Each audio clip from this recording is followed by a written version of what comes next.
sort of an indication? We had around 300 signups last when I checked. So last 2 locals, around half turned up. So that's all. Okay.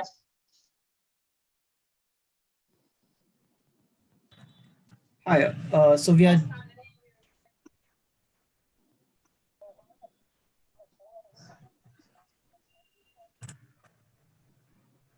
Sorry, Pradeep, you were saying something? So we are going live now. Yeah.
Welcome everyone to our big data webinar. We're still seeing a lot of people joining us, so bear with us for the increasing amount of participants.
All right, everyone. Good afternoon, good morning, good evening. Thank you, everyone, for joining us to this webinar on innovating with big data to evaluate the Sustainable Development Goals better. Very happy for you to join us, and I'm seeing the numbers are still rising, but we will certainly start, and hoping that more people will join along the way. We are already at a good count, so very excited about that. We will today discuss the potential of big data in measuring and evaluating development outcomes, particularly in difficult and challenging development contexts. The session will also discuss the risks and the biases and also some ethical challenges in using big data. So exciting moment and topic. My name is Marie Gardner. I'm the Executive Director for 3IE, the International Initiative for Impact Evaluation. I'd like to express my appreciation to the G-Local or Glocal, I'm never sure how to say it, organizers. A few words about G-Local. G-Local is an acknowledgement of 2 forces that are shaping today's evaluation landscape. Namely global knowledge, which is shaping local evaluation practices, and local experiences, which are influencing back to the global evaluation thinking.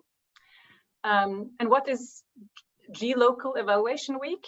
Well, it is a platform for evaluation knowledge sharing and networking events in order to promote evidence-based policymaking and improve development outcomes. So dear participants, we're of course very curious about you.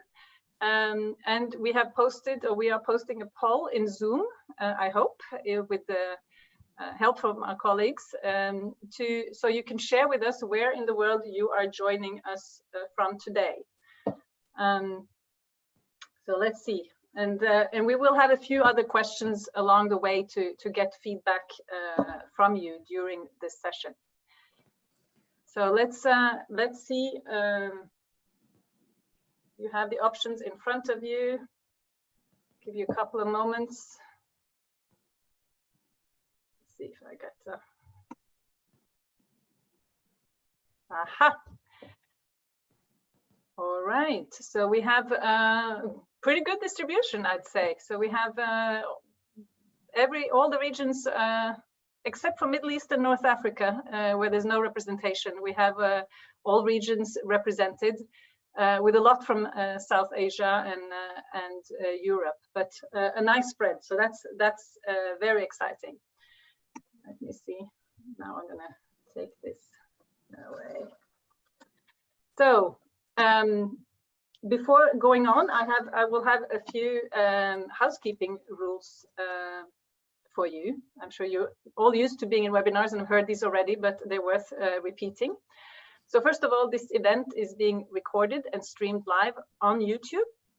The recording will be made available on the website after the session. And by the way, we've had the whole virtual evidence month in 3IE in May, and you will find many other interesting YouTubes and videos there from those webinars.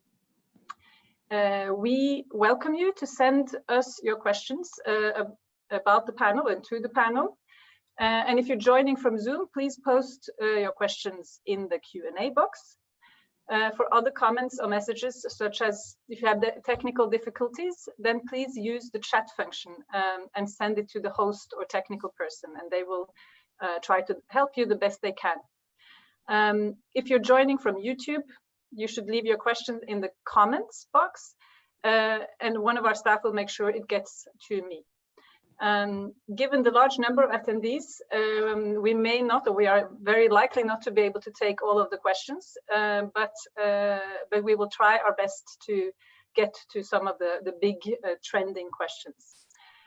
Finally, in the event of disruption due to any reason, it could be technical, it could be hacking, trolling, we will have to shut down the event immediately. And in that case, we would communicate the next steps to you via email. Before introducing the panel, I wanted to say a few words about the motivation for bringing this panel together in the first place. Over the last decade, there has been a drive within governments in low and middle income countries to move towards evidence-informed policymaking, with a focus on measuring the Sustainable Development Goals, SDGs. However, significant gaps remain in measuring the progress on the SDGs and in evaluating the programs and policies that help achieve SDGs at the country level. The data availability on agriculture and food security, climate change and infrastructure are particularly scarce. And I'm sure we'll hear more from the panel about that in a second. Additionally, epidemics, conflicts, natural disasters, and inaccessibility are other major obstacles to measuring the progress of the SDGs in some countries. Big data offers a great potential for answering some of the data needs, and more importantly, answering the causal questions around which policies, which interventions work, and for whom, including in contexts where traditional methods of data collection are challenging. The potentials of big data, but also the methodological and practical challenges in integrating big data into impact evaluation is what we will discuss today with this exciting panel. And finally, before introducing them, you may be asking, what are big data? And they're, we all think we know them, but it's not so clearly captured and so clearly understandable. So the UN Global Pulse defines big data as digitally generated, as opposed to, for example, digitized manually. They are passively produced as a byproduct of digital services, transactions, and interactions. They're automatically collected, and finally and importantly, geographically and temporally trackable. So these are things that we've heard about, like satellite images, sensors and drones, mobile phone call detail records, commercial transaction data, online searches, social media, citizen reporting, or crowdsourced data. All of these are sources of big data. Now, audience, just to make sure you're still with us and to get a sense of your experience, we've posted another poll for you to complete. And the question is, how many of you have used some form of big data in your analysis as a researcher or in another technical capacity in the last 3 years? And let's see the results.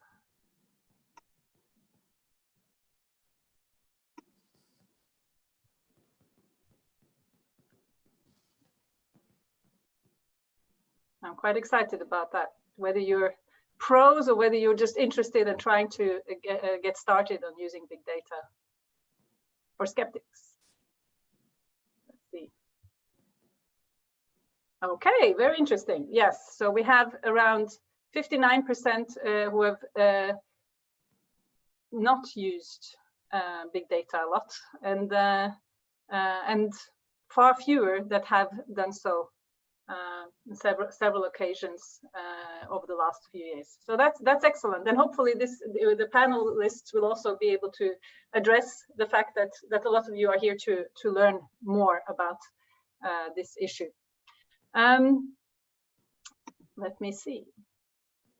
So next, just so that you know, this session will be 90 minutes, including my introduction.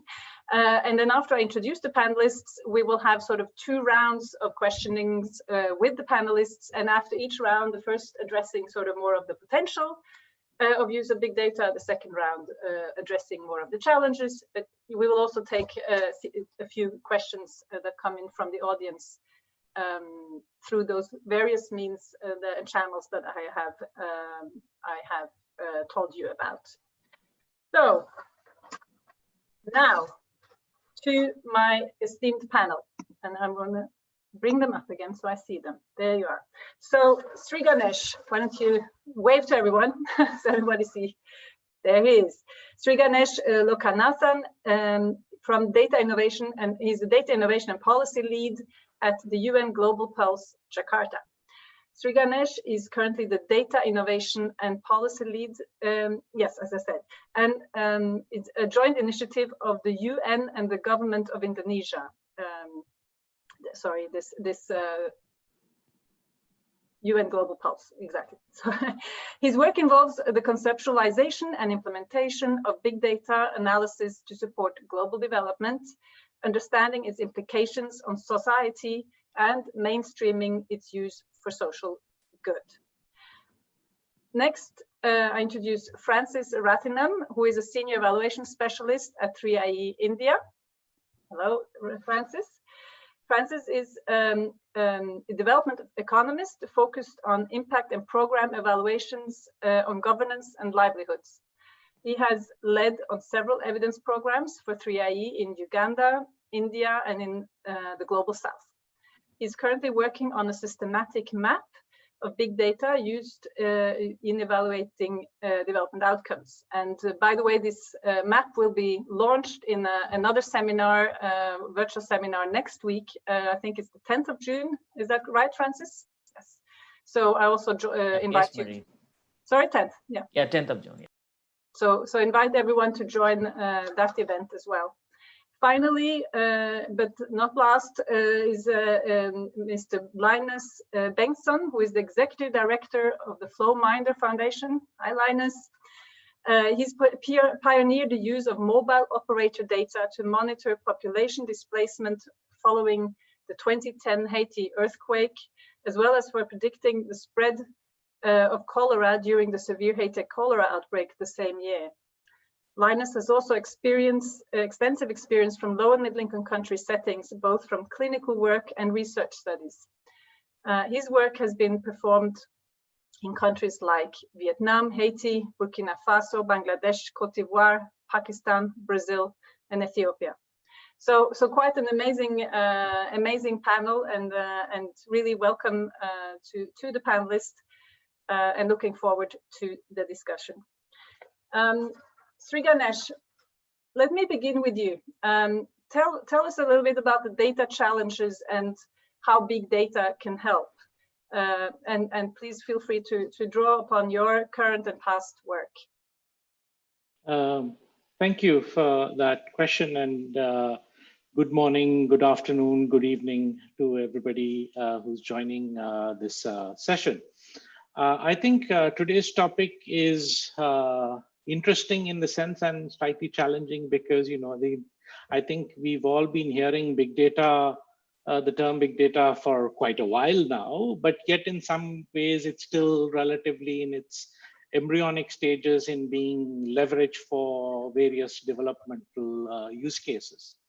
So, you know, you need to have a sense of renewal in these conversations from time to time as the state of the art evolves.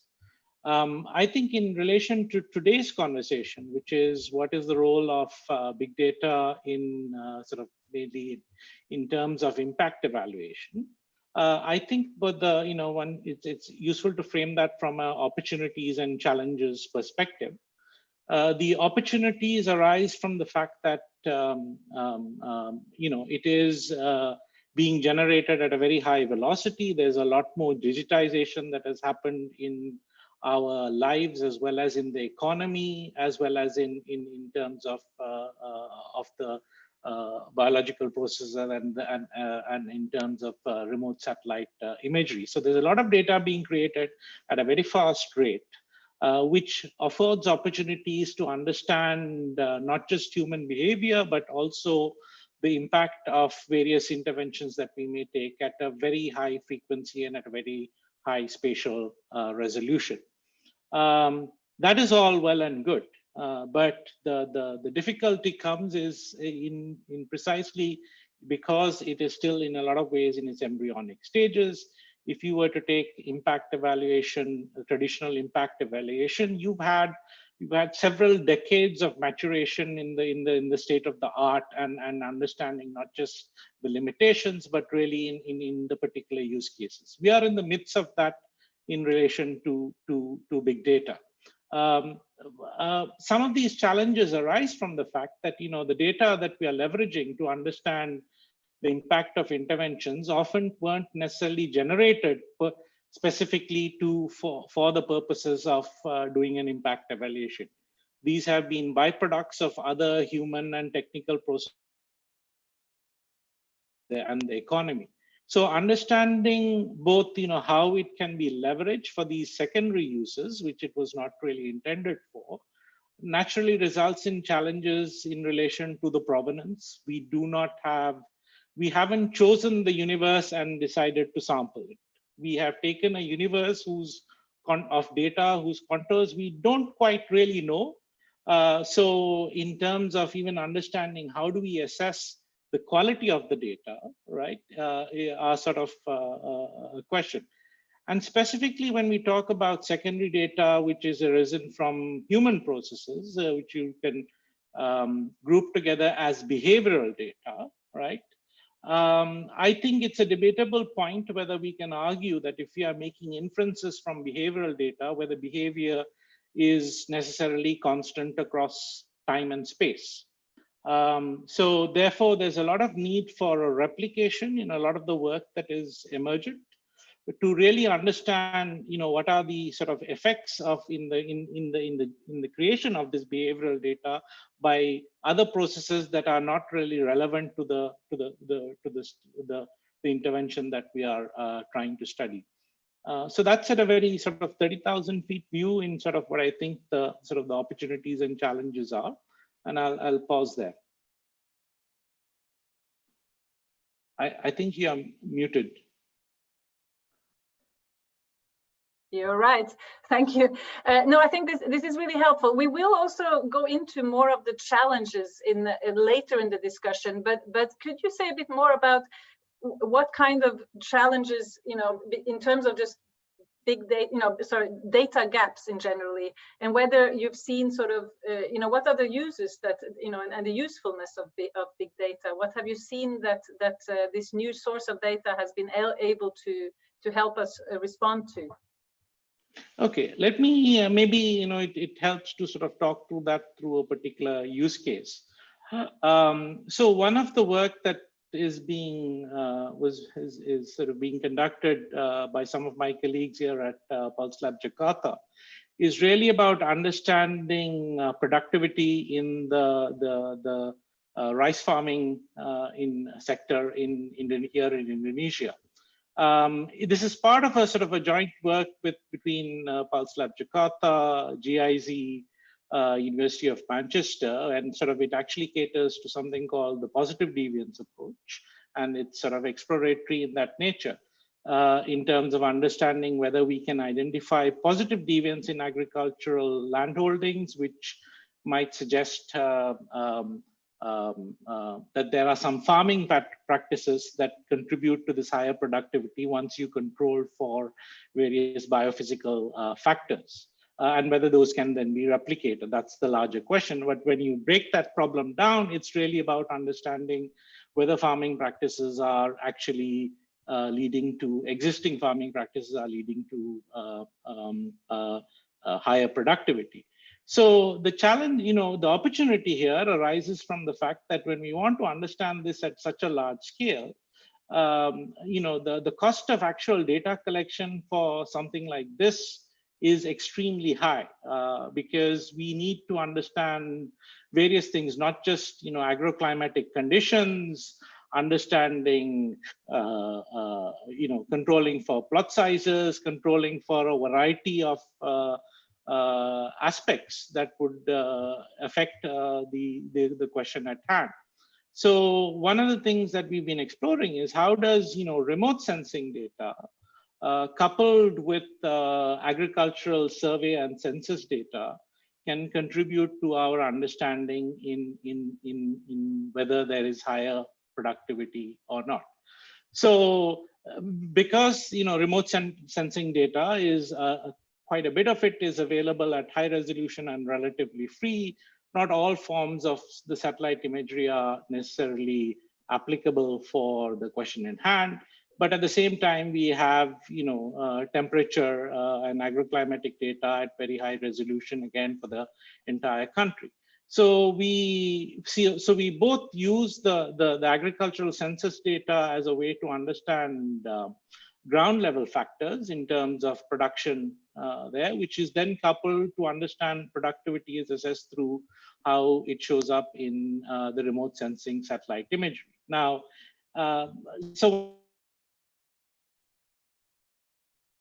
kind of dependent, for example, in having croplands of relatively larger size versus, when you look at a large parts of the developing world, most agricultural crop holdings are smallholder agriculture.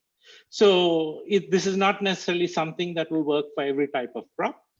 So rice is one of those, being a staple product, is generally tended to be grown at slightly larger sizes, which allows for meaningful understanding of productivity from geospatial data.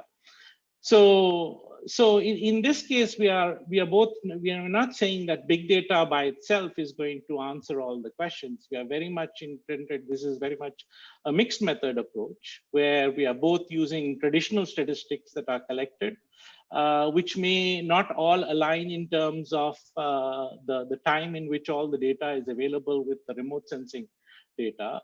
At the same time, because we're trying to understand what are the farming practices that are leading to better outcomes, we need to have a qualitative on the field work to understand what's going on in that space. So it's really one of those truly mixed method approaches. So this is where the intersection of both the old and the new, old techniques as well as new techniques come together, and that leads to sort of I think the utility of this is not necessarily that this is something that can be scaled and put into practice tomorrow, but it really reveals a lot of the experiential evidence that we get from in on where the frictions are when we try to understand how these data sources work together. So to give you an example, one of the big gaps that we don't have the data for right now is that we don't have soil quality data, which has a huge implication on productivity, right? So we need to cross that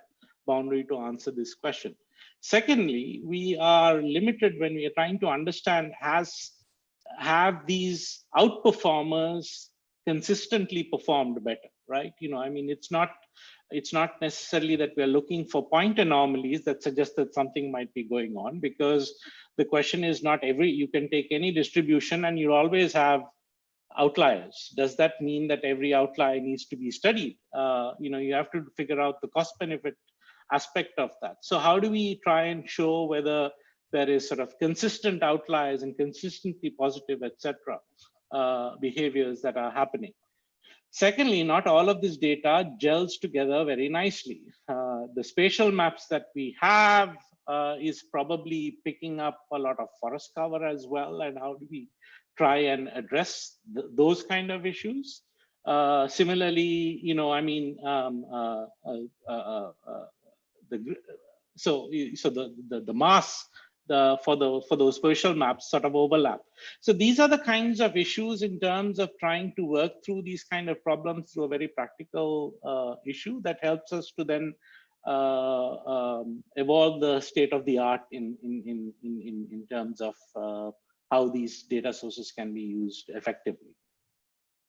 No, really interesting, and thanks for bringing those very specific examples. I think that sort of that brings out some of the complexity here, the potential, which is, we still sort of haven't fully, we're still exploring, as you're saying, and meanwhile some of the issues of even potential cost savings, but at the same time, as long as we have to mix methods, maybe the cost savings are not that great, and really interesting thoughts that we will also bring further into the discussion.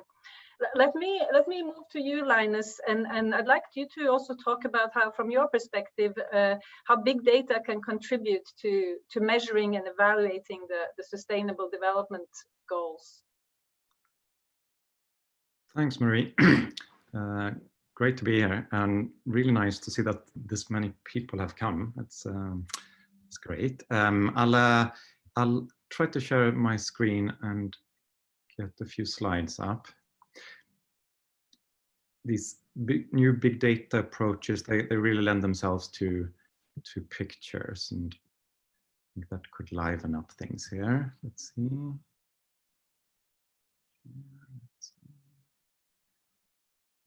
How is this? Yep.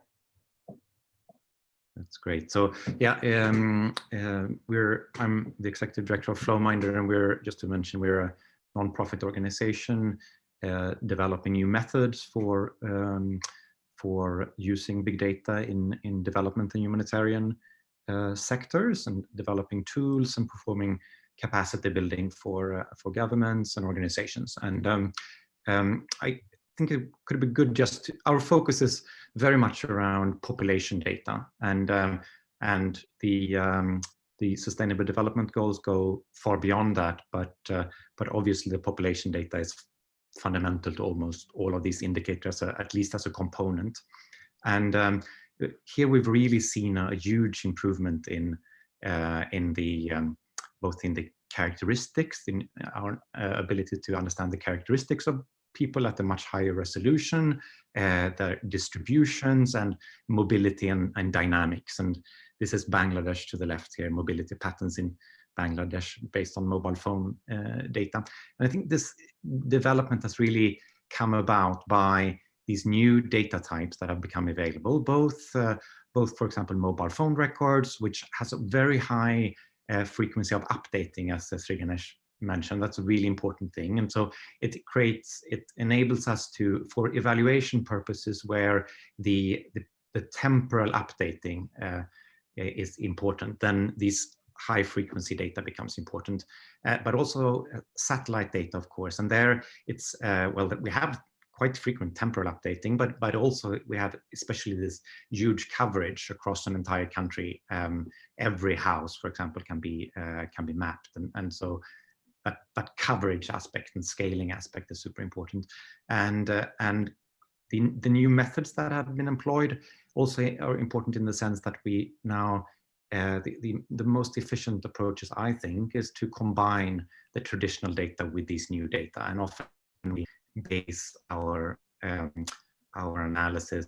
We start with the traditional data, and we use these new types of data to enhance the traditional data in resolution, and then of course a lot of new processing power. Just the computer chips have of course increased in power exponentially, and that really enabled a lot of these approaches. So just a few things about these examples for improvements in characteristics, distributions, and dynamics, and how that links to evaluations. So first of all, we can, in traditional household surveys, we kind of, this is Nepal, of course, female literacy, and this is approximately the resolution you get from normal household surveys. So maybe up to 10 areas for per country where you have an estimate of a population characteristic. And then actually the GPS positions of where surveys have been done are available. And you can find these very strong correlations between the characteristics of the population in these specific points and the satellite data.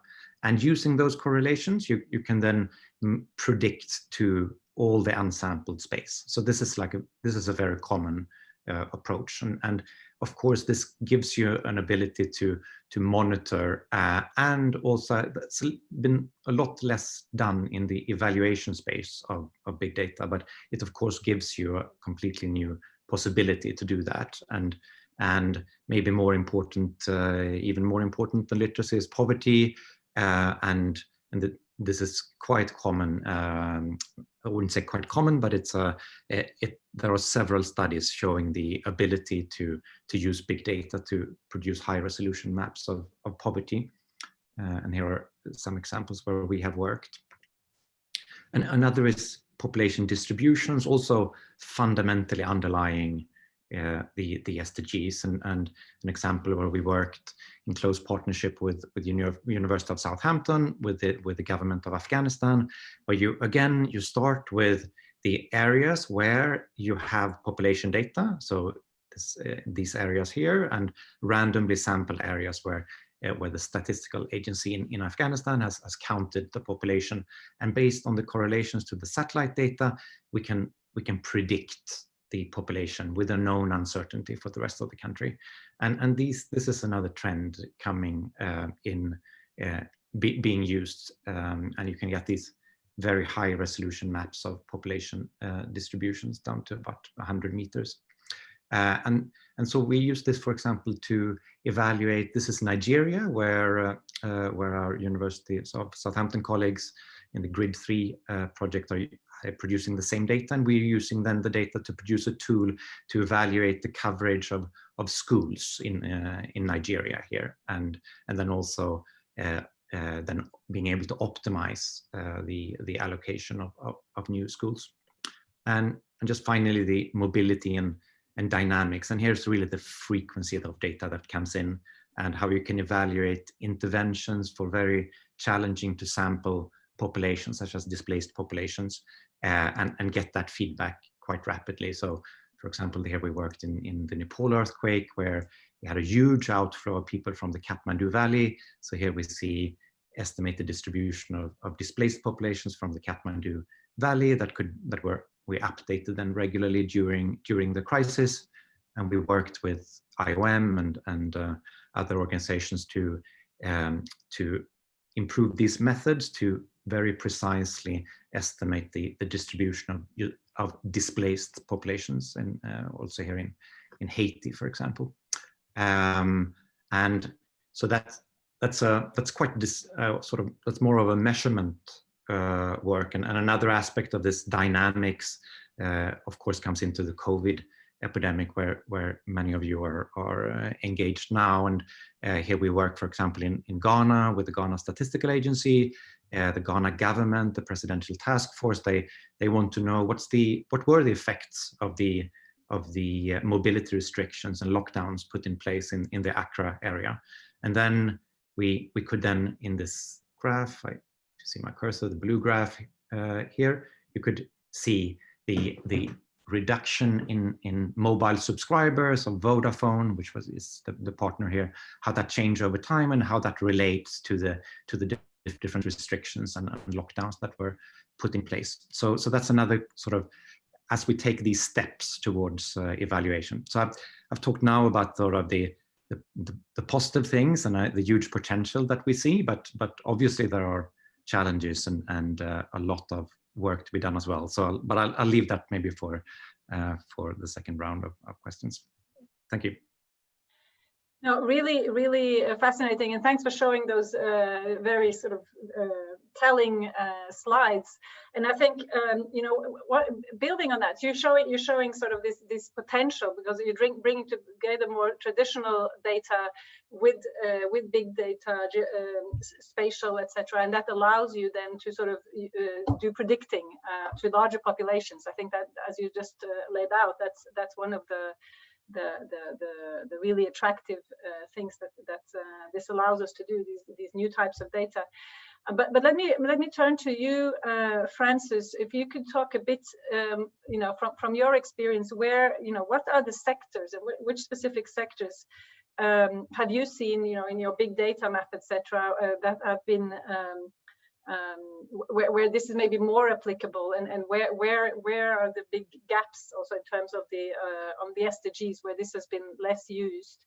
And maybe if you also could talk a bit about going from sort of what we talked about now about sort of population measurements and a bit more towards what do you see in terms of evaluation and impact evaluation particularly, and in which sectors have and how has big data been used? Sure, thanks, Marie. Hi, everyone. I'm extremely glad to be part of this panel and talking to you all. Well, let me begin with the data needs of impact evaluation. Well, like Sriganesh and Linus talked about how big data can be used in measuring like various sustainable development indicators. Of course, that's the primary value add of big data, where a development outcome could be measured.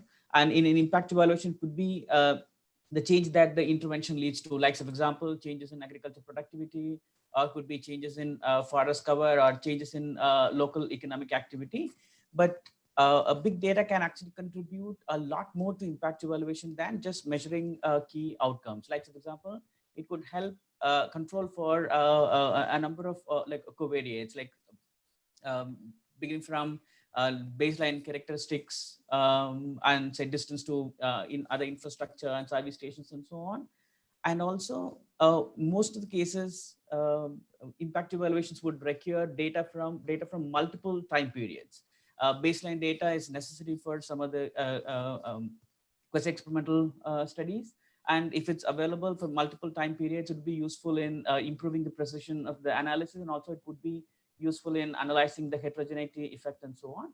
And similarly, multiple follow-up data is also quite useful in analyzing the long-term impact, and also how the impact has actually evolved over time. But if you see the impact evaluations, the number of studies that have used multiple pre-program period and multiple post-program period, they're very rare. And big data, especially given that most of this big data is always on, that's available for all the periods, all the people, or all the area, could be used in constructing this multiple time period. That would be really valuable, useful value addition to impact evaluations. The other sector where I see this huge like potential is when an intervention is implemented at an aggregate level, higher than say individuals or households, and the impact is also expected at the same level. Like, so for example, if it's an infrastructure program and the impact is expected on the economic activity at the level of counties or sub-counties or districts, there the conventional face-to-face survey data is very difficult to come by. It's very difficult to collect that. But big data can provide those kind of aggregate level information. Either it could come from satellite data or this call records could be aggregated at the level of cell tower. So that could really help in aggregate in using the studies where aggregate data is required. Again, the number of impact evaluations using this kind of aggregate data are very few. And when I talk about the sectors where it's actually useful, I'll also touch upon that. So overall, the budget constraints and also the logistical constraints that limit data collection possibilities could actually be overcome with the help of the big data. And the sector where I see the maximum usage actually come from is from the map that we have done recently. You talked about that. We will be presenting that map in the Settle 3IE webinar on 10th June.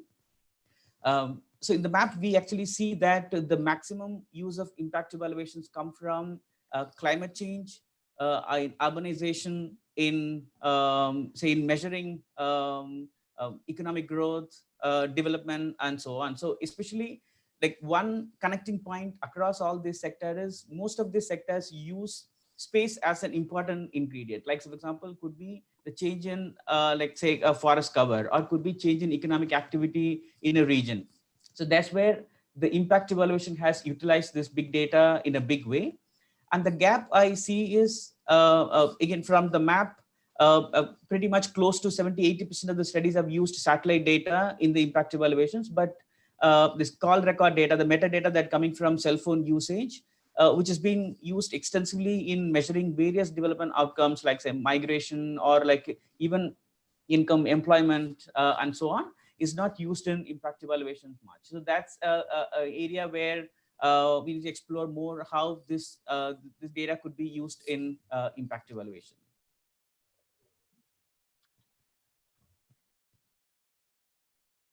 Thank you, Francis. Just to follow up on this and on the methods and so on. Maybe you could.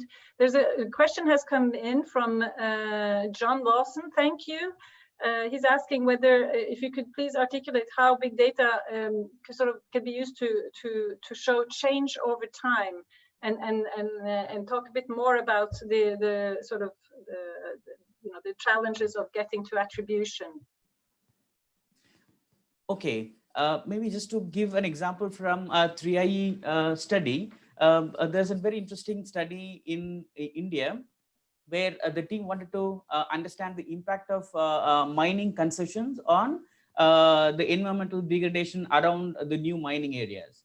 So these are all like a non-coal mines, which are about close to 900 or about like 1,000 mines, and collecting this data and the information about environmental degradation around mining, like, so for example, say air quality, water quality, vegetation cover, and so on, from conventional survey data would be extremely difficult, time consuming, and expensive as well. And what the team has actually done is they have utilized a natural discontinuity in the way the program was implemented. So the program required all the mines which are actually less than 25 hectares also now to comply to much stringent standards. So they've used this discontinuity and compared the mines which were now newly required to comply to this, and the data comes from like satellite imagery on say air pollution, water pollution, and so the mines which are above 25 hectares versus the mine below 25 hectares were actually compared. So in any situation where say a region or a border could be used as a demarking like character for identifying the control and treatment, impact evaluation is quite viable. Again, like I said, especially wherever space is an important characteristics in the program, in the program where the impact evaluations are viable. That's where we see maximum number of impact evaluations.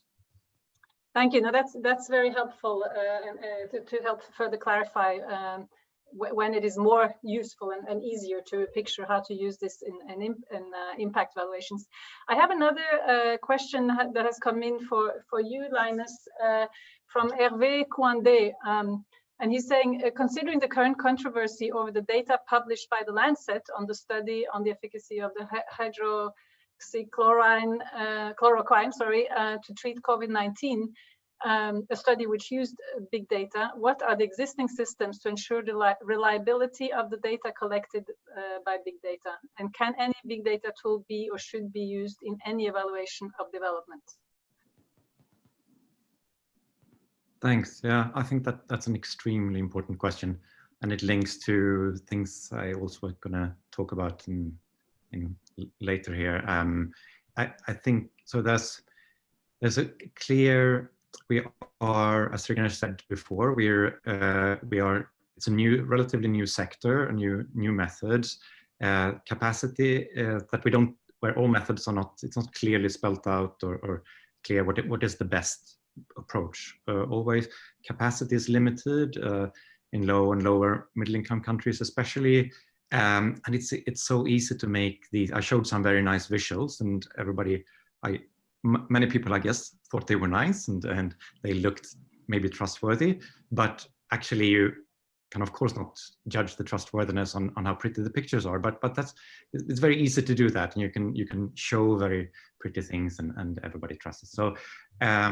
So I think it's very, it links. Why I wanted to answer this question was that we specifically for mobile phone data, we're putting up a knowledge center, an online open portal. It's now exists for COVID. If you go to our website, Flowminder and COVID, you'll find this type of information, but it's really about providing training materials, providing advice and best practices, and also really clearly flagging where the difficulties are, what we need to understand more. And then we also have an open source software called FlowKit, where the algorithms are then open for everyone, and they're open for discussion, and they are improved. And as methods improve, we add to them so that we automate what can be automated, and we're very clear about what are the problems with things that cannot be automated.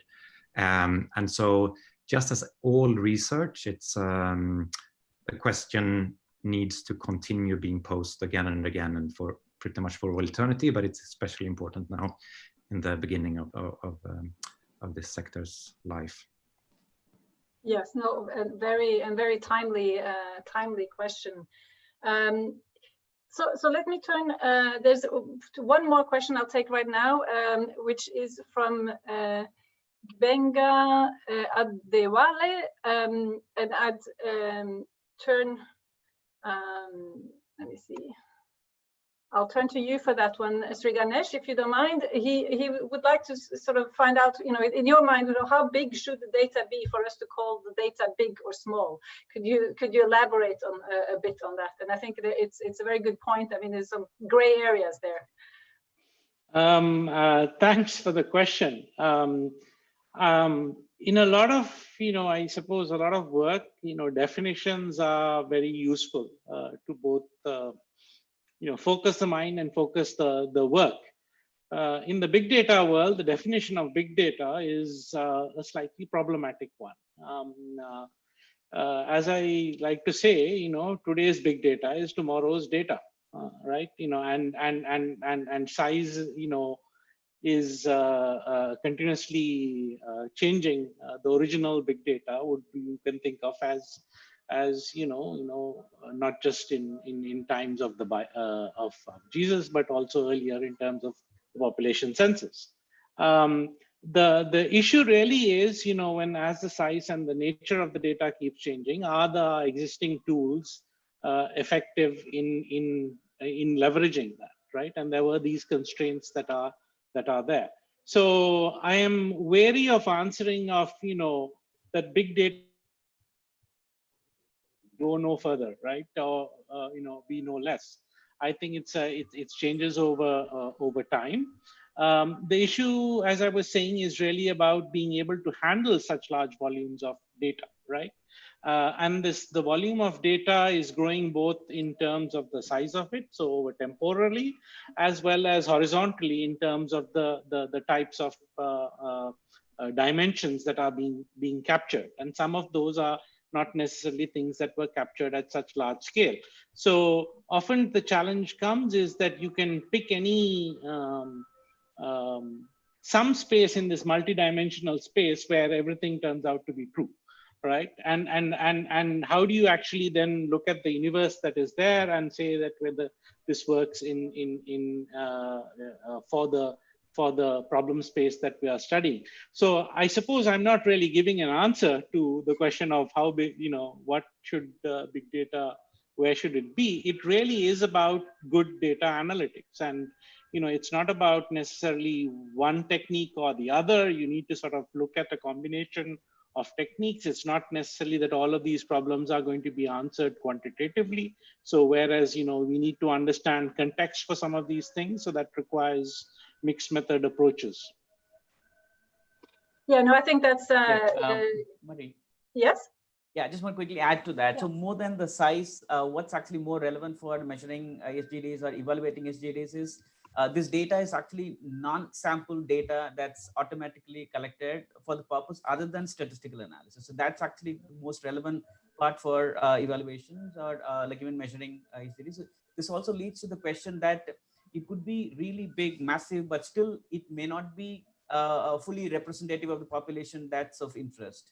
Or it might also be incomplete, that some of the demographic information that we might need for the analysis is not there in the data. Like, so for example, if our population of interest is actually the poorest of the poor, and we'll be using say call record metadata, even in a country where the penetration is about 85–90%, the poorest of the poor could be the remaining 10% who don't have access to phone. So this massive data could still leave out people who might be of interest to your analysis. So that's even the non-representativeness and the incompleteness of data. That's why actually coming out of this definition of the data that's produced for purpose other than statistical analysis, that needs to be kept in mind. Just not the size that's important. May I just respond to that? Go ahead. Yes. Also? So I think one can take big data as a term, and then sort of say, let's say, in relation to the topic of hand about impact evaluation, what are the current issues with the existing big data that is there? But I wouldn't necessarily put that constraint that it is always about passively generated, or that it is for only secondary uses that it was originally collected. Big data can be, it's an umbrella term in a lot of respects. But I think, in Francis's response, there are a very important element. The kinds of questions that you would actually ask in terms of these older quote unquote techniques or methods, what's the sample size, how representative it is, the sample size, the sampling rate becomes irrelevant, maybe in the big data world, but representativity is definitely issues. So the questions that you would start in the older world of actually designing ground up with those things in mind, you now ask after the fact, because you're taking the data of that and then trying to answer what is, so those questions are very important to ask for the kinds of impact evaluation work that is we're talking about today. No, excellent. I think fascinating clarifications and discussion and showing the complexity really that we're dealing with. And just I'm allowing one more question here, because there's a lot of thanks to the audience for a lot of buzz and questions and enthusiasm from Rex Joshua. He's asking, and I'll see if any of you who feels like answering this. And now I lost it. Let me see. Keeps moving. There you are. Have there been instances where big data has revealed insights which go against the thinking developed using traditional data? Are any of you aware of such examples that you could bring out? I can do one. Yes, please. Go ahead, Linus.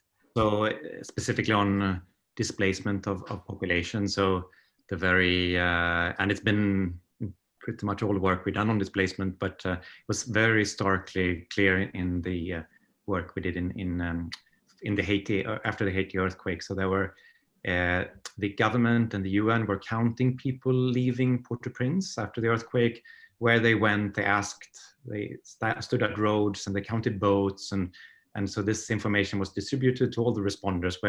Where are displaced people located, and at the same time we put out where the mobile phones were going per administrative area, and it was just vastly different. And then 7 months after, there was a large population-based household survey led by UNFPA, which, among other things, asked, where did you leave footprints and where did you go? And that showed almost identical pattern as the mobile phones. I'll write down the academic reference here, so if somebody's interested. Yeah, that's very helpful. Marie, yes, Francis. I can give another example. This is also related to another question that was posted on measuring the plot size.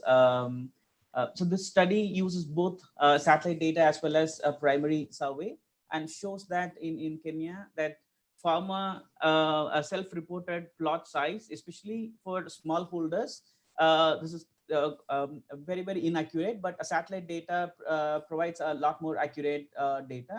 So in that sense, to some extent, especially in specific cases, this big data can reduce the measurement error that's coming from self-reported data. Excellent. Sriganesh, do you want to add anything on this, or? Well, there are, I suppose, a few things. I think one is, I mean, in terms of, I think Linus's example was one of the best ones in sort of understanding what we think humans behave as, right? And then we often see that actually, but that goes to the classic problem of survey data, because that is stated behavior and stated behavior, and here we actually get revealed behavior based on actual activities. So that's that sort of usefulness.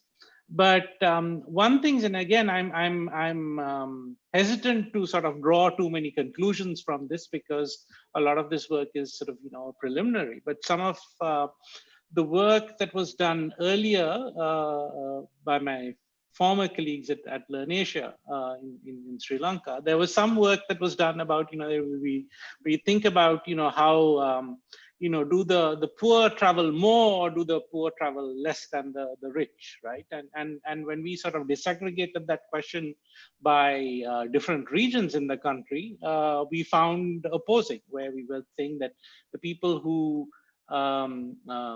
were from richer neighborhoods in the Western province, which was not a post-conflict region, right?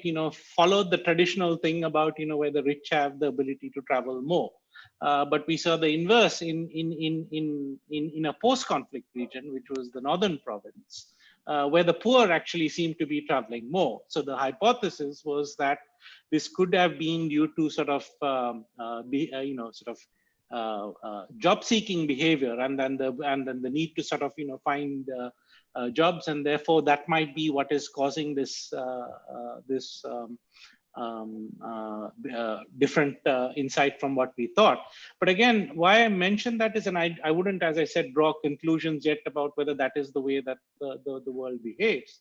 It is, in a way, that process allowed us to generate certain hypotheses that questioned our traditional understanding about how we thought people behaved, right?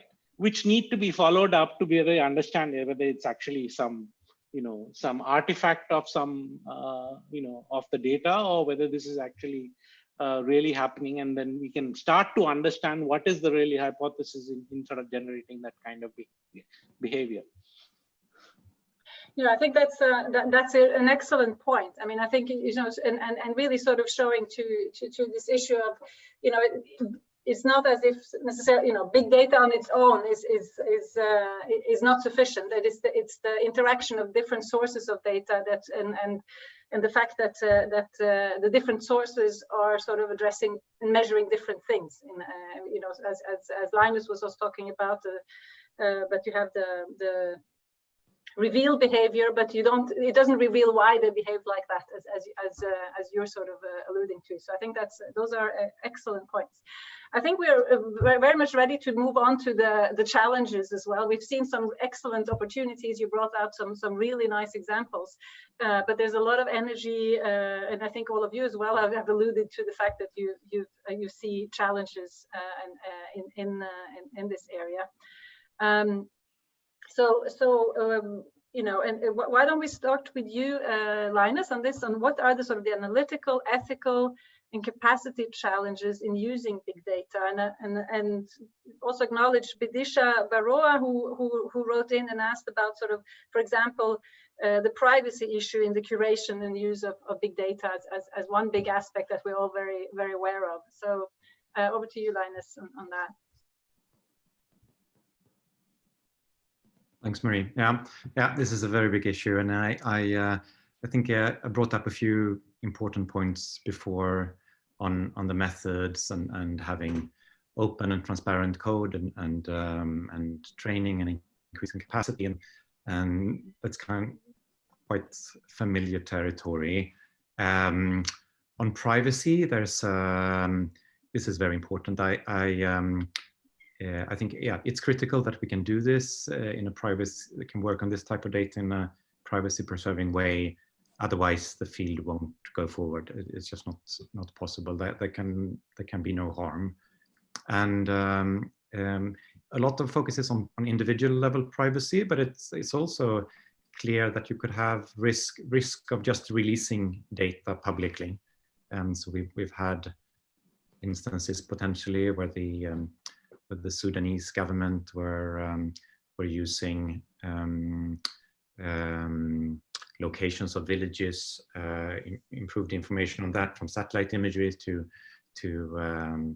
change their military planning. And this type of group level privacy is also an important aspect. And on that part, I think it's important that there is a data governance discussion that goes beyond the individual level privacy, and it exists in the country. On the individual level privacy, I think it's important that sensitive data remains where it is produced in general. So when it comes to mobile operator data, I think it's very sensible that it stays where the mobile operators are. They are under control, have it under control. The government may, under certain provisions, use it, but they need to be checked. And so I'm quite critical to approaches where individual level data is transferred en masse to the government. I prefer the government being able to use it for specific purposes controlled by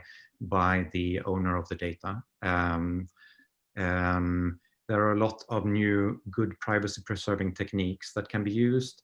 Statistical disclosure control needs to be upheld. There's already a lot of policies existing for other types of data sources that can be used. And we shouldn't forget that many household survey data is incredibly sensitive. Questions on sexual preferences or sexual diseases, and there are already protocols, and let's use what there is. It's not a unique problem per se to big data. There's a lot more to be said about this, but maybe that's a good start. Just to push you a little bit, because I'm wondering whether it's beyond the data themselves. Isn't there potentially an issue that big data, however sort of ethically responsibly used form, could still somehow be used to re-identify, for example, other type of data sets? So data sets in the past that have been done in countries and that are de-identified, if you sort of overlay it with certain big data from those countries, are there any sort of risks that this could pose to existing data sets? Yeah. It's since you have a lot of individuals covered, and you may have access to many attributes for each individual. You may have access to many attributes. You can So you may, for example, people have quite unique behaviors, and so just knowing where, just knowing that somebody goes to one location every day at lunchtime, then goes home seems to sleep at another location and seems to work at a third location. That's a quite unique signature. Very few people have exact that signature. So with other data sources, for example, just spying on people, you could figure out who that person could be in the mobile data. So even if it's a de-identified mobile data data set, you could with some effort, but that effort is not still, that's a very important risk. You could find out who that individual is, and if that data has correlations to other data types, you could of course then de-identify those. So you need to think with these large and complex data sets, you need to think much more broader. I'm convinced there are solutions and approaches, but we just need to think much more carefully about it. And it's of course a huge research field as well. So that's both a huge potential and the risk. I don't think it's not something that we should say we shouldn't say blanket no to these type of data because of this, but it's a big part of the field to understand the privacy implications. Yeah, no, I think it is, and you're all laying out that we're sort of in the middle of it. I think in figuring some of these things out. Maybe turning to you, Sriganesh, on this issue as well. And I don't know if you have any thoughts also on. So who are the bodies that are working on figuring this out, and are there governance structures that sort of one could look at? Are there guidances? You know, if participants here want to sort of start using big data, want to know how to do it ethically, I mean, where do they go? And any inputs on this issue? Okay. Thank you. I think Linus covered a waterfront of issues and ethical dilemmas that are there in terms of this subject area. And just to also echo the fact that we are still, in that process of discovering what's the sort of where do we balance all of these being one, and where are the sort of, the evolution in the technical approaches that enable us to do certain things, right? So one of those, before I answer your sort of specific question, I come to your specific question, I just want to say that, one of that friction layers are these things that when we start to think about mixing different forms of data together, whether all the data comes together in one place, or can it reside wherever it was generated, etc., and you pull only insights for particular purposes, because so you've reduced transit of data, which itself leads to sort of various issues of security issues that may come from that. So again, that is something that is emergent. There are sort of these newer techniques that, so for example, something called federated learning that is trying to use that. The most common example is how Google does, spelling autocorrect on your phones, where nothing is leaving your phone. The model keeps getting updated from time to time using whatever is learned at an individual phone. So those are sort of things that are there. The harder question is, what is the data governance framework that we need?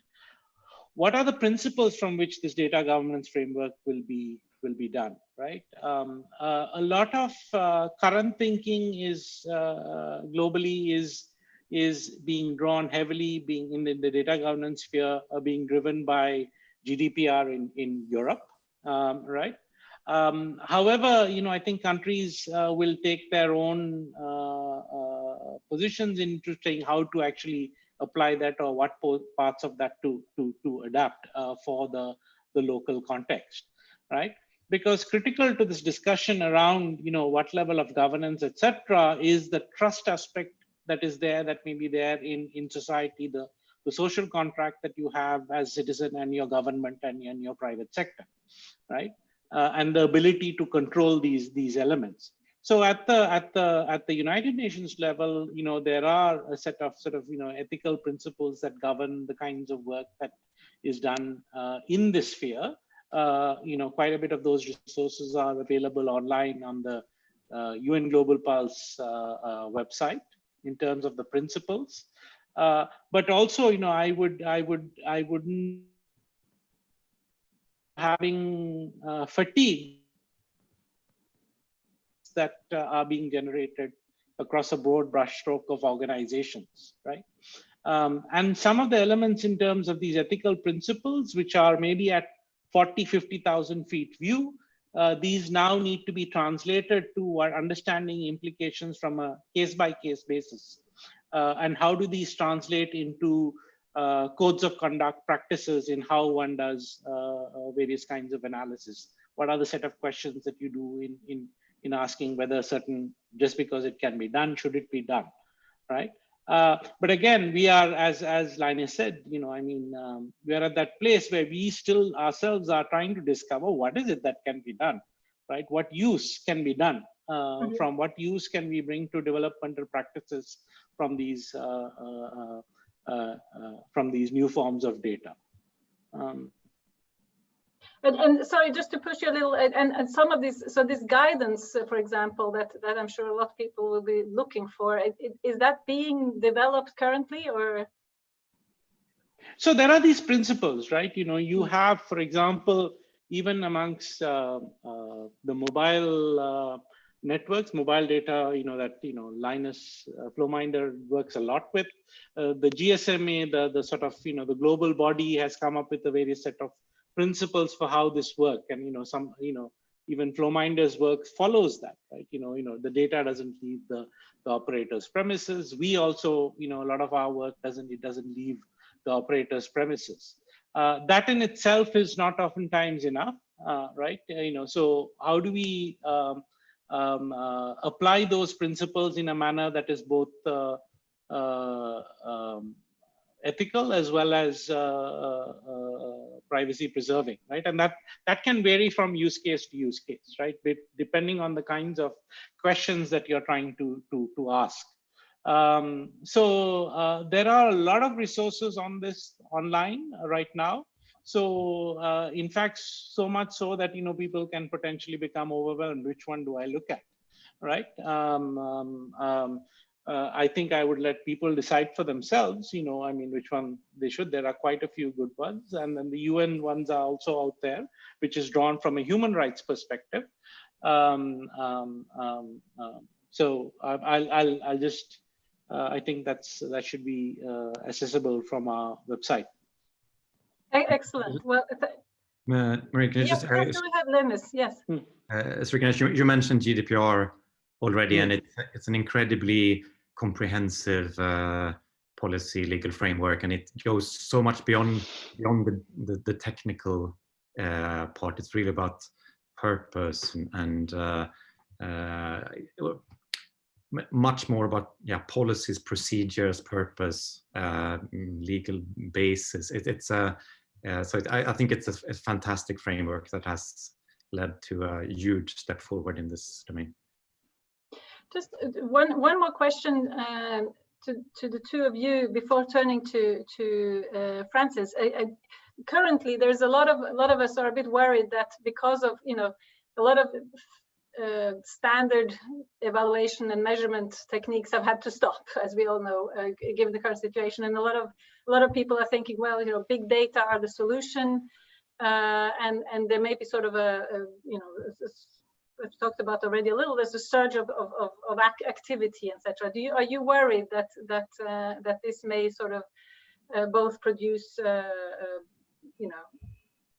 breach ethical standards because it's not quite they're not quite widely shared, and also whether there's sort of problems with the quality, since we are still, as you all have been talking about, we're still learning how to use this intelligently. Just a very, very quick answer from each of you, and then I'll turn to Francis for the next part of this section. Maybe I'll go first on that. Definitely, it's both an opportunity and a challenge, which is not necessarily different from what it was before. but the opportunity is more so right now because maybe we have because there's such a high demand, there's a greater ability right now to actually push the field further in sort of actually contextualizing how these are used in decisions, right? And articulating for those people who are going to try and make decisions because they can't do from this source, because they can't do it their usual way, need to be very careful in painting the boundaries under which what kinds of decisions you can make from this data and where are the sort from this new data source for the particular question that they're trying to answer. Great. Linus, did you want to say something briefly on this?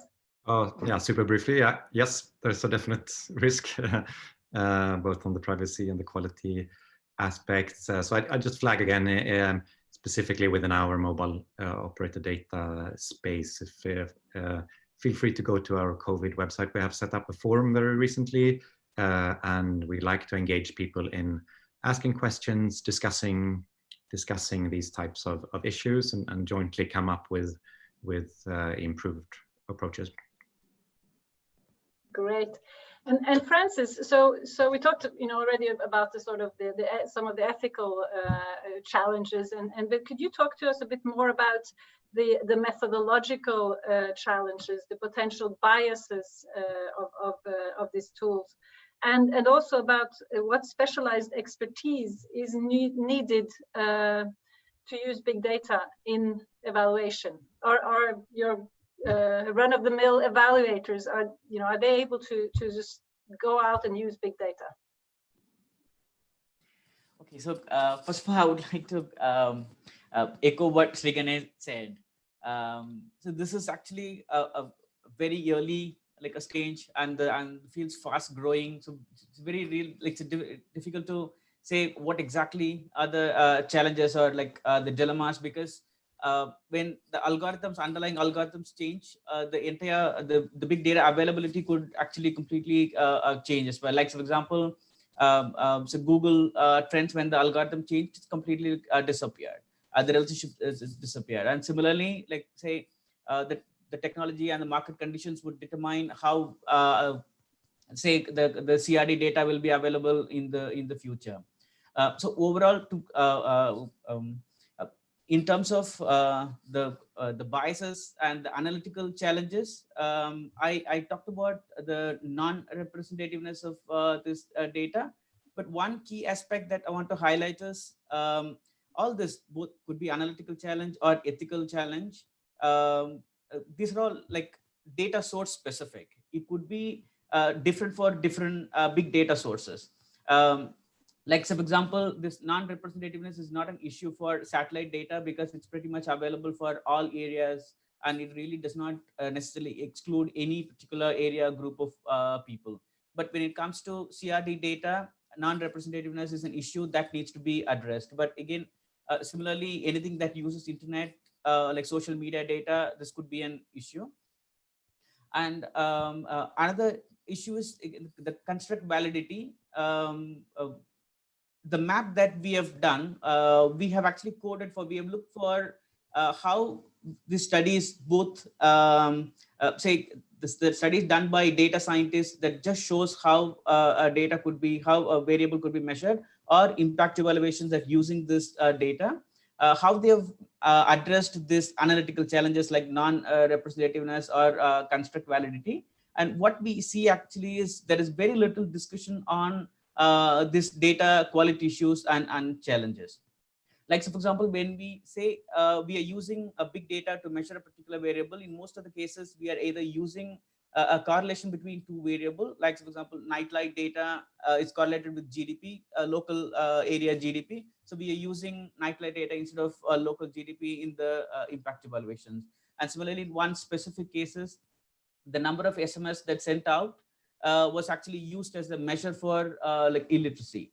But there should be a discussion on how valid these constructions are. Like, so for example, not using SMS quite a bit could be for a couple of reasons. It could be for, like, say, that there's a large group of people are using other messages or any other source for cost considerations.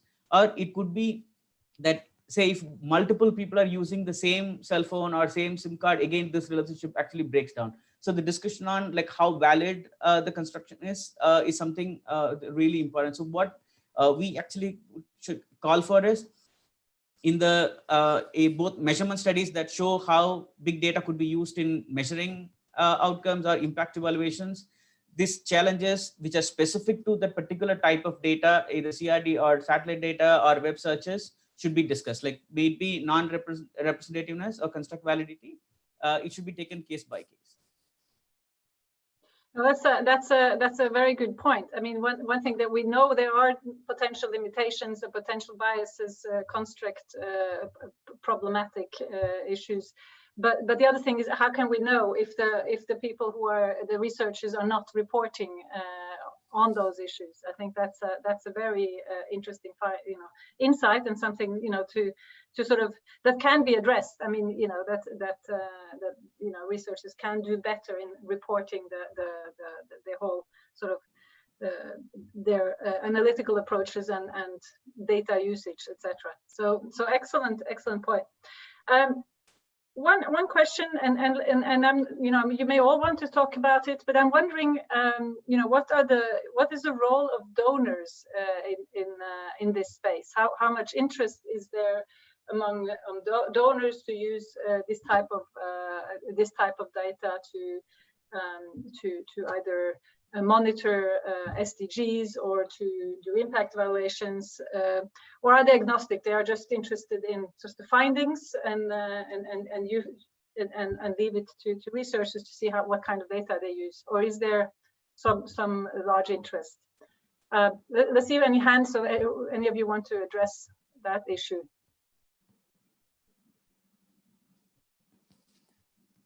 Francis, maybe you can go first. Yeah. So promoting like reporting transparency is something that would be very critical for ensuring both internal and external validity of these studies. Again, the point that I made, like how much can we trust on this measure? So that needs to be discussed and made public. And another issue that again kind of goes against the conventional impact evaluation standards now that we have is data transparency. Here in big data cases, especially in CRD that we discussed now, making data publicly available for privacy reason, it's close to impossible.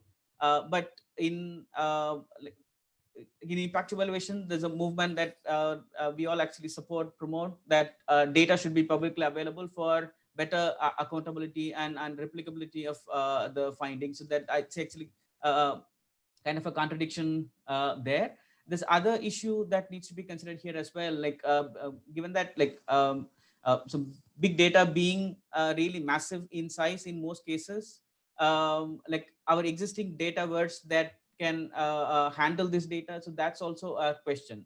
Again, so this data transparency issue, or like what's possible to be shared in public domain, what's not, again depends on data sources. Like for CRD, it could be difficult, but for satellite data or other publicly available like web search, weblog data, that could be shared. But that's where the existing capacity of our data versus to handle this kind of this massive data would come in. And in terms of what donors should do, promoting reporting transparency is what I would emphasize. And are there, but in terms of the costing of this, I think we, very early in our discussion, Sriganesh, you talked about, the potential cost savings, but it's not clear. Open data are not the same as big data, for sure, and so is this an area where that will require more funding, or is this an area where donors might think, hey, we don't need, we can do savings now because hey, the researchers can use big data. What do you see?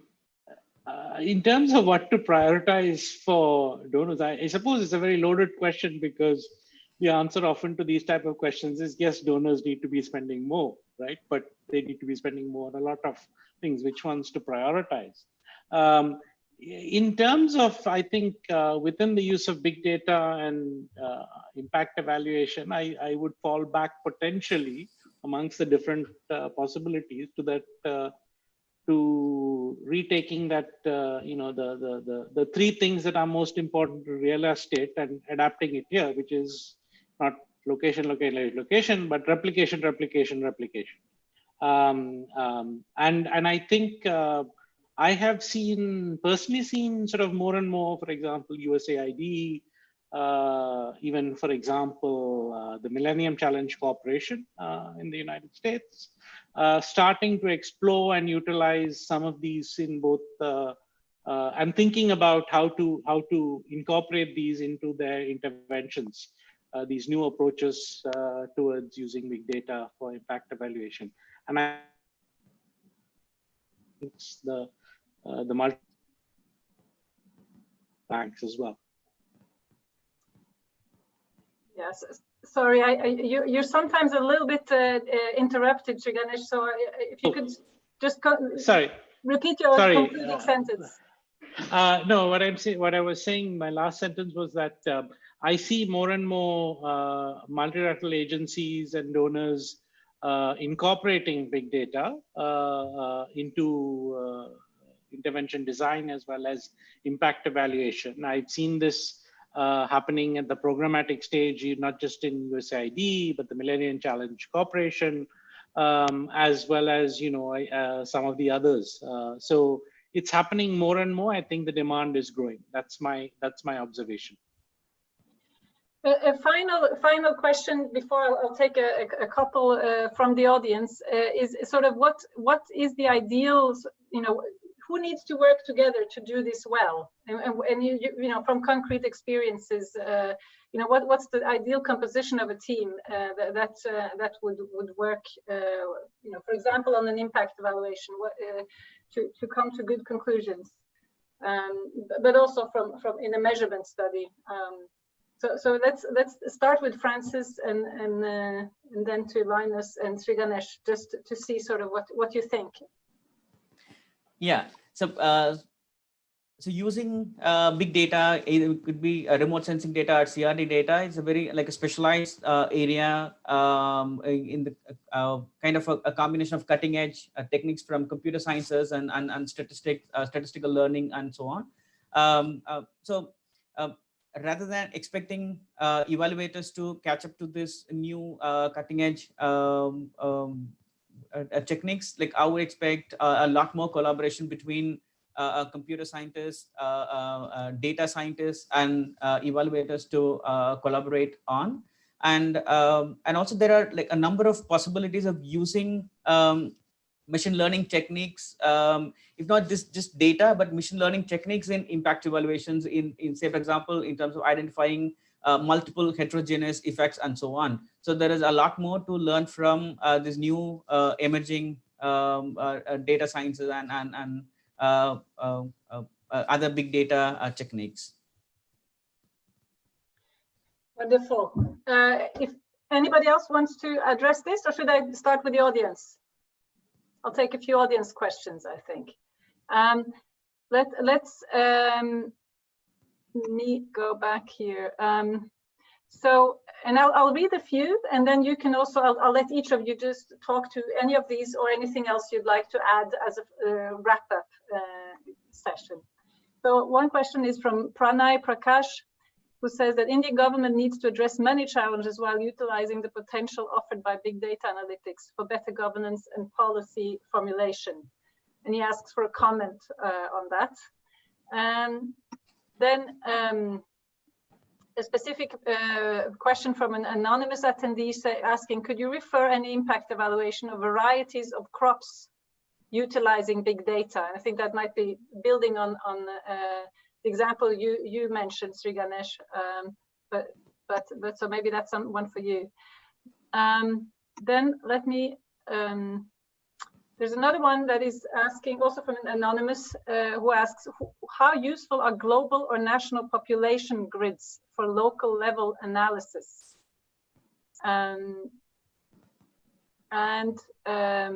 from Amjad Babu. Don't we need to push the digital collection of data sets and develop data sharing platforms? Very good question. And then let me see. Yeah. Along with or as an alternative to de-identification, could rasterized aggregations help? And that comes from Jayanta Ganguly. Let me see if there's, we've had.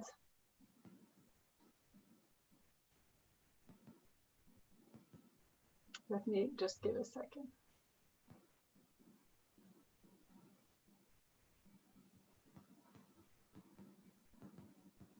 Okay, and then finally, a very good one. Given that usage of big data requires high-level technical knowledge, do you think that the growth in popularity of big data is creating a data divide or data inequality between the global north and south in terms of access and use? And what are you or researchers like you doing in terms of capacity building in the global south? That's a very brilliant question to end with, and I'm just going to let each panelist talk to the ones that appeal most to you. Let's start again with you, Sriganesh.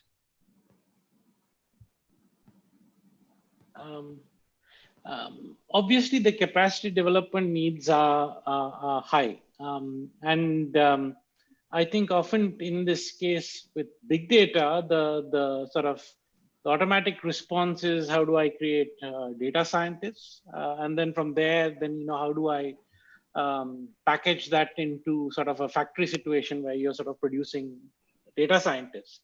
But the underlying issue really is this is at a stage where it is actually a multidisciplinary effort, as Francis mentioned, and we are still far away from really transitioning from multidisciplinary to interdisciplinary in that. So I think the capacity development efforts are going to be high. You do see instances of this kind of work happening in the global south, but the environment in the global north to facilitate this kind of work is often there's, you know, in terms of well-resourced institutions to be able to do this kind of work. So yes, there is an advantage to the global north in doing it. But a lot of the contextual knowledge in order to use this data and in a particular development effort will have to come from wherever that is. And you can't, you know, there's a certain attraction towards the use of big data because that, you know, I can sit in my office, you know, 10,000 miles away and understand what's going on and whether something is effective in some other location 10,000 miles away. I think there's that certain attraction that of that which is maybe fueling a lot of investment in this in the developmental domain. But I think truly grounds level capacity development in these places is what will make this meaningful and to be able to mainstream this. In relation to the question around examples in the agriculture sphere, I answered, I gave a link to that work directly to the question. And also in terms of the work that my colleagues at the lab are undertaking, do look out at pulselabjakarta.org. It should be out in the next month, that particular work that I mentioned a little earlier. Wonderful, excellent. Linus.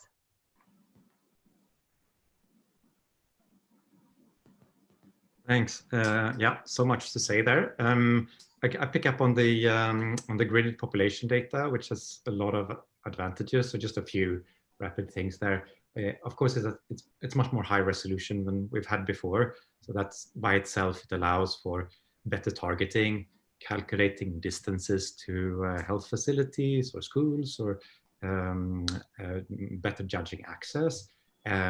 It's a very flexible way, flexible data source. You can aggregate it per any area you want. Maybe it's an administrative area, or it's a floodplain, or any shape. And just to complicate things, also the challenge is that these data sets are built based on correlations to data in satellite images And when you try to estimate those things, like, for example, poverty, you may get into a circular reasoning. You have data that is based on something, and then you want to estimate based on the same thing. So there are some challenges as well, just flagging them. Yeah, hope that's enough. I know we're out of time. Yeah, thank you, but that was really helpful. Francis? Yeah, so from the map that we've done, what we see is the maximum number of studies are from China, India, and between Asia and Africa, like about 80% of the studies are from this region. So in terms of distribution across the region, we see there is a good disbursement, but where these researchers come from, that's something that's very interesting. That's an interesting question that needs to be explored further. We see for most of the Indian and Chinese studies, there are involvement of local researchers, but this is something needs to be explored further. Number two, again, how these studies are being used and how much is being shared with the relevant government, like aligned ministries or departments. That's again something this needs to be explored further as well. So this kind of reminds me of the early days of like impact evaluations, where researcher-driven studies were primarily aimed at improving methodological like standards and rigor, rather than reaching out to the policymakers.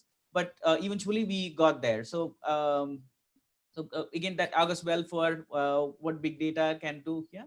But the challenge here is, Sriganesh briefly mentioned that this completely, the possibility of doing this from your desk, like several kilometers away from the context, that would actually make the that very high quality studies getting to a computer science journal or like a good quality development journal, but would never reach the policymakers who would need that. So this disconnect would lead to a kind of like all the efforts that been done by the evaluation community to engage policymakers, local stakeholders in impact evaluations could be disturbed by this possibility of remote like work. So again, for the community as a whole, for donors, it would be really interesting to ensure that the local stakeholders' voice is actually incorporated, more mixed methods, big data work are carried out, so that both the qualitative aspect feeds into the methodology, in improving the methodology, and as well as in informing the policy. Great, and on that, I think that's an excellent note to wrap up on. I mean, I think thank you first of all to the whole panel. I think you sort of laid out, you know, both the vast opportunities there are, but also the amazing challenges. And I think, you know, early on, Sriganesh, you was saying how the big data today are the regular data of tomorrow, and Francis, you were picking a bit up on that you know we are in a phase now of learning things and maybe testing things, but very much remembering that at the end of the day, it's evaluation and understanding. We are doing this week is G-local, and it's also about understanding the local context, and that cannot be sort of forgotten in the euphoria of having sort of access to data from far away, and so. Thank you all for laying out the richness of the discussion, and also showing us that we all sort of have a way to go in terms of governance, guidance, privacy, analytical challenges, etc. There's still 70 participants with us, and I would just ask them to bear with us because we want to poll them at the end before we close.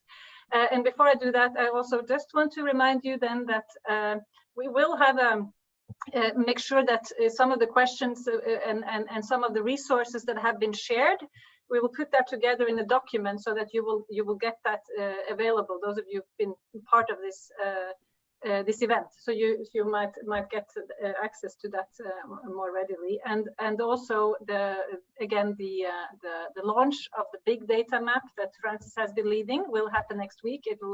It's very fancy and very visual, and you'll see how it can be used. Okay, so let's move to the last two questions to the audience. And so the first one is, which barriers are more of an impediment for increasing big data use in your experience, or in your view now that you've listened to the panel, technical or practical? And you can't choose both, I think. You have to choose one of them. I'm sure you all feel that's a bit of both. Let's see if there's any views on that.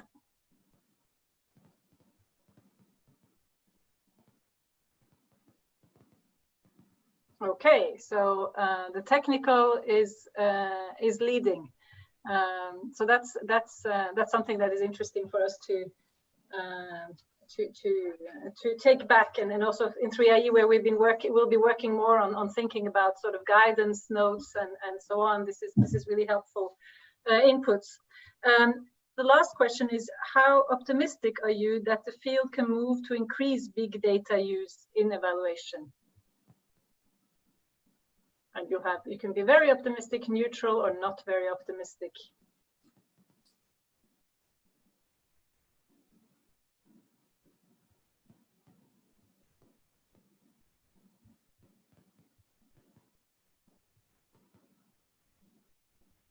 Let's see. Well, okay, so that's very exciting. A lot of optimism out there. I'm glad to hear it. So I hope it's also not only talks about the subject, but also of how your day is going. But I think also that's interesting, having seen that a lot of you have not, you know, a lot of experience we saw in the beginning from this area. So having listened to the panel, you're quite optimistic. That's exciting. So with that, I'd like to thank this amazing panel, Sriganesh, Linus, Francis. I think this has been a very fascinating discussion, and let's keep it going. And then let me thank all the staff behind the curtains here from 3IE, and also G Local for organizing this overall range of events. And thank you very much. Have a great rest of your day wherever you are. Thank you. Thanks, Marie. Marie. Have a great Bye. day. Thank you so much.